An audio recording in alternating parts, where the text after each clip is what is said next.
When you prefix any illness with my, I've got my migraine, I've got my irritable stomach, I've got my tension headache. When you call something mine, that's an ownership word, and the mind does not want to give up anything you prefix with my fat legs. If only I didn't have these fat legs, my big butt, my greed, my hunger, I need my McDonald's, I gotta have my latte with my muffin. You know, when we call something mine, it's like, well, this is my child, and here's my lovely husband, and this is my gift to you. We're very proud of it. We own it. When you call it the, people say, here's the wife. Nobody likes that. Here's the husband.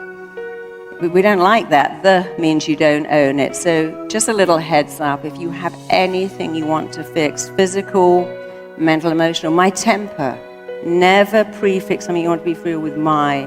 Call it the, and the mind understands, oh, you're not invested in this, therefore it can go away.